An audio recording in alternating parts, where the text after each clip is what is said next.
Good morning, students. I am your science teacher going to teach a new topic under the heading Combustion and Fossil Fuels about petroleum and natural gas. In the previous class, you have learned about the fossil fuels such as coal and its types, how these fossil fuels are formed. Then, if you process further the coal, the products, what are the products and what are their uses? Coke, coal tar, coal gas, how is it prepared and what are their uses, etc. So, under the heading the type of coals, we have seen about anthracite coal, bituminous coal, lignite coal. Anthracite coal is containing a carbon content of about 86% and it is the highest grade of coal and it is mainly used for heating. Then we have seen about the bituminous coal. Bituminous coal, the carbon content is about 70 to 86% and it is used for the power generation and for the manufacture of coke. Then lignite is used for the power generation and it is considered as the lowest grade of coal. It has a carbon content of 60 to 70% of carbon. Another topic we have seen in the previous classes, these fossil fuels, they are obtained from nature, so they are called as natural resources. These natural resources are of two types. They are inexhaustible natural resources and exhaustible natural resources. The resources of which there is a limited supply are called inexhaustible natural resources. Example we have seen is sunlight and air. Then exhaustible natural resources are the resources whose supply is limited, that is very less. So these are called as exhaustible natural resources. We can say fossil fuels, forest, wildlife, etc. are the examples of exhaustible natural resources. Okay. Then we have seen about the formation of coal. How coal is formed, students? Trees and other plants, they grow in swampy areas about 300 to 400 million years ago. They die and they got buried under the earth into the swampy soil. Now, many years later, over time, these remains were covered with layers of sediment such as mud and sand. So, the oxygen content in this area is very less. So, these plants, those who are got buried under the soil, under the ground, they formed a dark brown material called peat. Then this peat is situated and more sediments they got over this peat and this was compressed because of high pressure. The layers of sediments, they formed a new substance called lignite coal. Then the lignite coal is compressed further and we will get the new type of coal called bituminous coal. Then again even further compression is done and we are getting the anthracite coal. So this is the way how the coal is formed. Now coal is further it is processed again and again. We are getting three useful materials, children. What are the three materials? That is coke, coal tar and coal gas. How coke is formed? Coke is produced by heating bituminous coal to a very high temperature in the absence of air. Then what is the use of this coke? Coke is containing high carbon content and it is used as a fuel. Also in the manufacture of steel. Okay children, now coal tar. How is coal tar formed?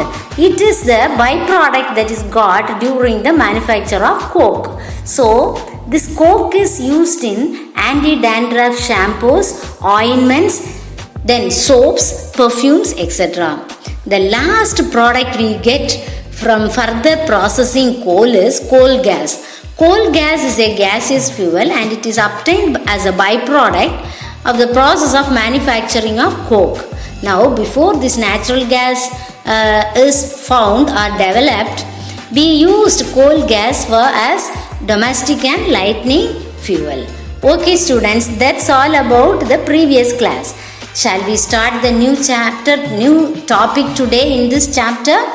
The new topic is petroleum and natural gas. Now, if you see a car, bike, then lorry, truck, then bus, a scooter, etc. We use these vehicles or these automobiles are run by the fuel. Which fuel is used in this? The large vehicles such as truck, lorry, bus, etc. they run by diesel. Then other pleasure cars, automobiles such as two-wheelers, etc. they run by petrol.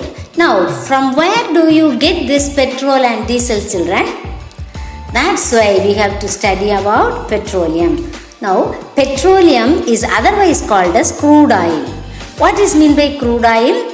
Crude oil is a mixture of solid, liquid and gaseous hydrocarbons. That is a mixture of hydrocarbons. They are obtained in the three different states of matter. Okay. Now, this petroleum and natural gas were formed from the marine organisms that are buried under the earth millions of years ago. So, petroleum and natural gas were formed from the remains of the small, tiny marine organisms that died millions of years ago. Now, the process of formation of petroleum and natural gas is given in the picture in the textbook. Shall we see one by one? See, first of all, see the first diagram. In the first diagram, what they have given? The tiny marine organisms died and they settled at the bottom of the ocean floor. Now, many years later, the layer of dead organisms were covered by sediments that are lying over there. Now, under the ocean, enormous heat and pressure is transferred. So, these remains they decay and they form into petroleum and natural gas. Now, how do you get this? Now, these liquid petroleum and even the natural gas, they ooze out through the porous rocks that are made up of sandstone. Okay. Now, this petroleum and natural gas reached through the porous rocks or the surface where it is very porous, and they are collected or they are trapped, and they drill some holes through the rocks and they take out the petroleum or crude oil or natural gas. Okay, so this is the way how petroleum and natural gas were formed. Now, what is meant by extraction of petroleum, or what is meant by refining of petroleum oil? For every element, there will be some process to purify that. Is it not, children? So, if you are taking or purifying or you are extracting aluminium from bauxite, it will require many methods or many ways or processes to purify that. Like the same way, how to separate the different hydrocarbons present in the petroleum is the refining of petroleum oil. Now, first of all, we have to see about what is refining of petroleum.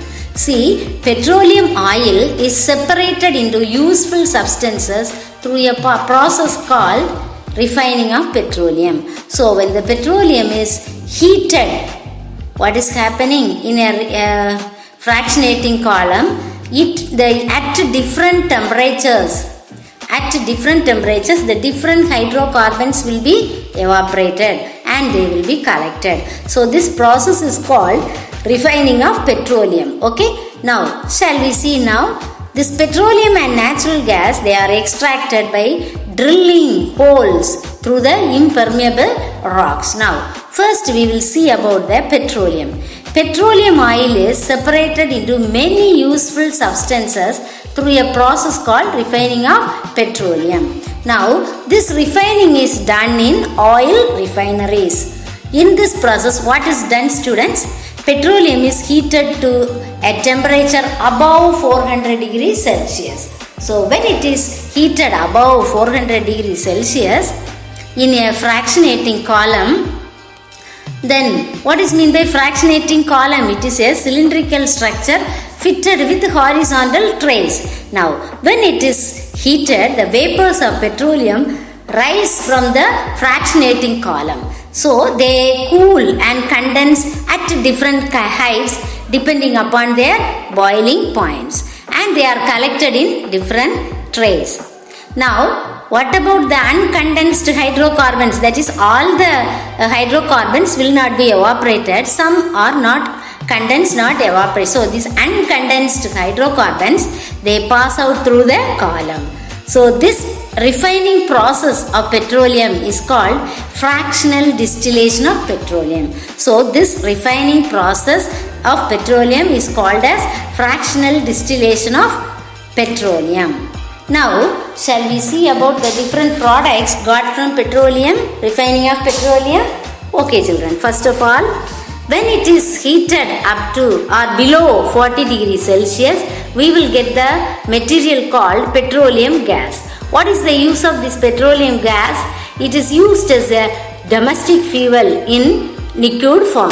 Then, next is when the petroleum oil is heated in the fractionating column to about 40 to 170 degrees Celsius, we will get a new substance called petrol. What is the use of this petrol? Petrol is used as a fuel in automobiles, in dry cleaning and in various chemicals.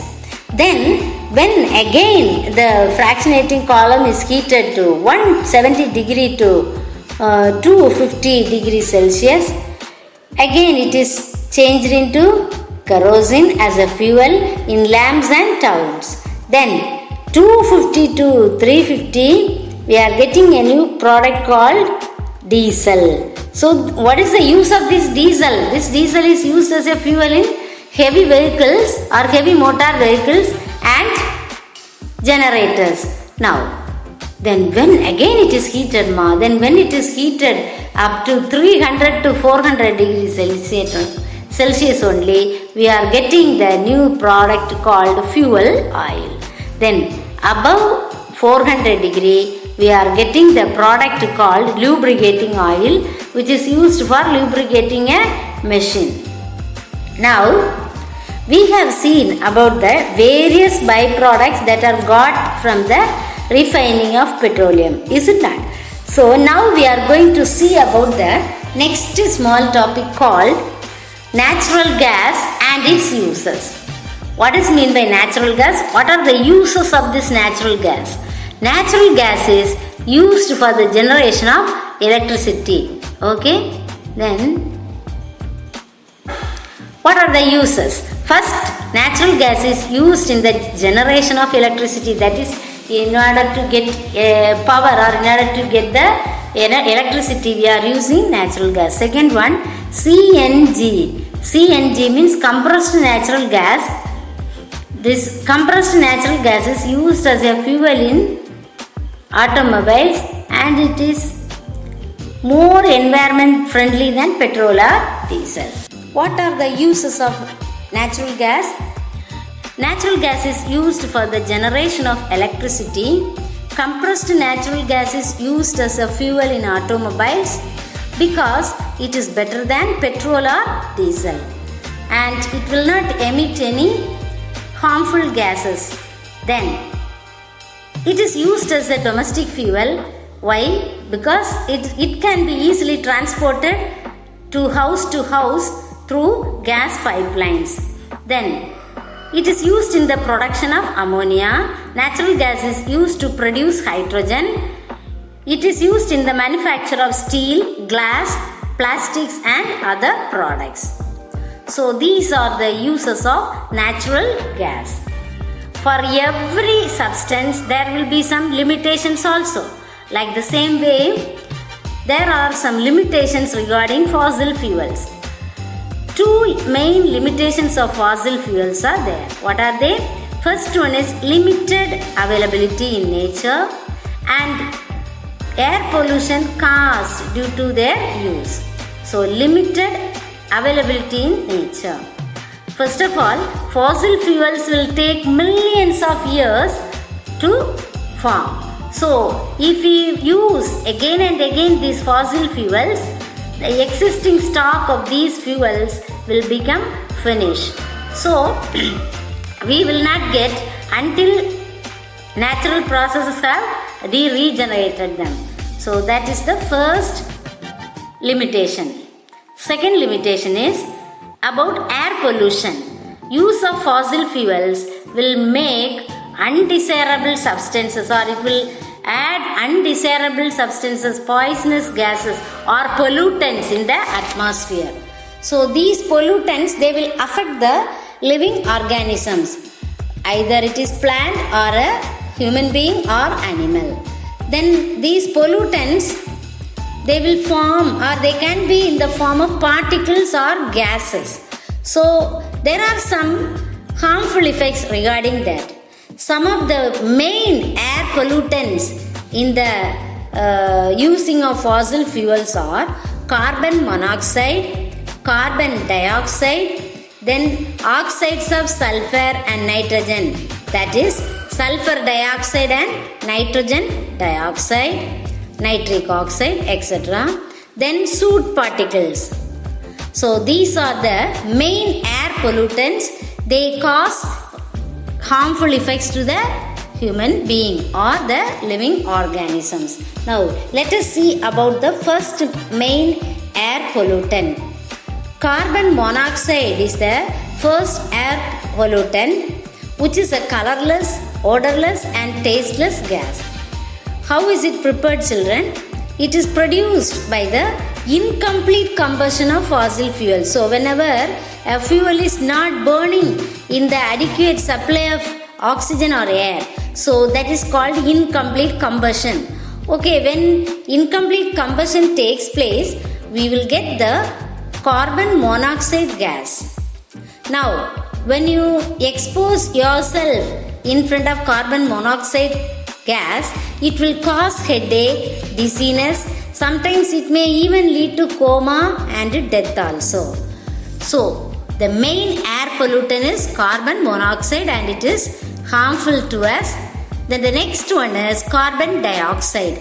Everybody know about the harmful effect of carbon dioxide, that is global warming. What is mean by global warming, students? The increase in the release of carbon dioxide in the atmosphere, it will make the globe get warmed. So it leads to the increase in global average temperature. So what will happen? The various molten polar ice caps, or they will melt, or the polar ice caps and glaciers, ice mountains, ice rocks, they all melt easily, and it will result in the increase in the rise in sea level. Sea level will get raised.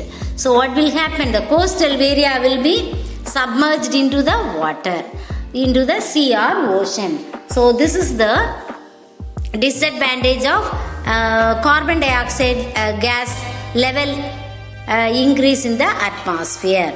Then the third one is oxides of sulfur and nitrogen. All of you know that when coal is burned, it will release oxides of sulfur and nitrogen. Now, even use of fossil fuels such as petrol and diesel also, it will release nitrogen oxides. So what will happen? These gases, they will react with oxygen present in the atmosphere, and they form nitrogen, reacts with oxygen to form the oxides of nitrogen such as nitrogen dioxide, nitric oxide, etc. And when they dissolve, or when they react with the water vapor present in the air to form acid. So this acid, when it falls on back to the earth, it causes acid rain. So what is the effect of this acid rain, children? It will damage the plants, aquatic life, soils, buildings, etc. So acid rain will damage all the aquatic life, soil, buildings, plants, etc. So oxides of sulfur and nitrogen, when it is released, when coal is burned, they react with the oxygen present in the atmosphere and they will fall back to the ground as acid rain. So due to this acid rain, the damage is caused to the plants, aquatic life, soil and even for the buildings. The third important air pollutant is soot particles. How these soot particles affect students? The soot particles are introduced into the air due to the incomplete combustion of wood and fossil fuels such as coal and petroleum. So when it is not burning in adequate supply of air, petroleum, what will happen? Coal and petroleum, when it burns in inadequate supply of air, it will cause incomplete combustion. So the incomplete combustion, we are having unburned particles, and due to that more smoke will be released. So when smoke is released, black residue or black minute particles will be released. So these particles, what it will do? It will enter our bodies when we breathe, and it will make some asthma attacks and cause wheezing, coughing and respiratory irritation. Now we have seen this, children, but we have to see how to conserve these fossil fuels. How to conserve these fossil fuels?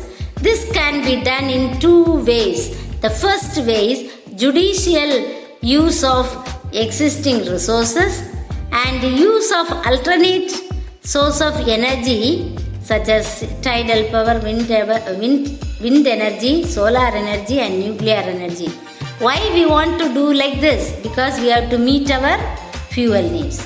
Okay, so 2 points regarding conservation of fossil fuels: judicious use of existing resources and the use of alternate sources of energy, that is tidal power, wind energy, solar energy and nuclear energy, to meet the fuel needs, that is to meet our fuel needs.